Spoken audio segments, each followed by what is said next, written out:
14 வயது பெண் பிள்ளையின் நிர்வாண படத்தை சமூக ஊடகத்தில் பரப்பப் போவதாக வட்டி முதலை மிரட்டிய ஒரு சம்பவம் வெளிச்சத்துக்கு வந்துள்ளது. யாப் என அடையாளம் கோரப்பட்ட அப்பெண் இணைய வேலை வாய்ப்பு மோசடியொன்றில் சிக்கிய பிறகு இந்த கசப்பான அனுபவத்திற்கு ஆளானார்.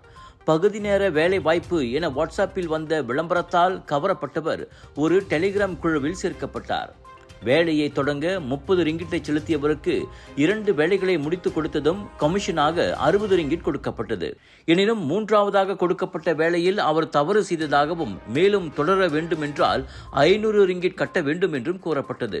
பின்னர் மேலும் 1000 ரிங்கிட்டை கட்டுமாறு அவர் பணிக்கப்பட்டுள்ளார். ஆனால் கையில் பணம் இல்லை. இந்த நிலையில் ஜூலை 5ஆம் தேதி டேரி எனும் வட்டி முதலையை அணுகி 1000 ரிங்கிட் கடன் வாங்க அவர் முயற்சித்துள்ளார். வயது குறைந்தவர் என்பதால் வட்டி ஒப்பந்தத்தில் கையெழுத்திட முடியாது. எனவே தனது நிர்வாண படத்தையும் குடும்பத்தாரின் விவரங்களையும் கொடுக்குமாறு யாப்பிடம் கூறப்பட்டது. பிறகு வாலெட் வழியாக 1000 ரிங்கிட் மாற்றப்பட்டு அடுத்த 6 நாட்களுக்குள் 1500 ரிங்கிட்டாக வட்டியோடு திருப்பி தர வேண்டுமென டேரியும் கூறியுள்ளார். வீட்டுக்கு விஷயம் தெரிந்து யாப்பின் தந்தை கடந்த திங்கட்கிழமை அந்த 1500 ரிங்கிட்டை வட்டி முதலையிடம் திருப்பி தந்துவிட்டார். எல்லாம் முடிந்துவிட்டது என நினைத்தால் தொடக்கத்தில் பணம் செலுத்தப்பட்டதில் கணினி முறையில் கோளாறு ஏற்பட்டுவிட்டதாகவும், எனவே இப்போது 15000 ரிங்கிட்டை கொடுக்க வேண்டும் என்றும் டேரி மீண்டும் வற்புறுத்தியுள்ளார்.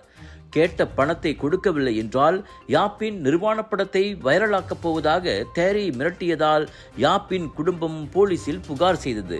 நேற்று கோலாலம்பூரில் MCA பொது புகார் பிரிவு நடத்திய செய்தியாளர் சந்திப்பில் பாதிக்கப்பட்ட குடும்பம் நடந்தவற்றை பகிர்ந்தது.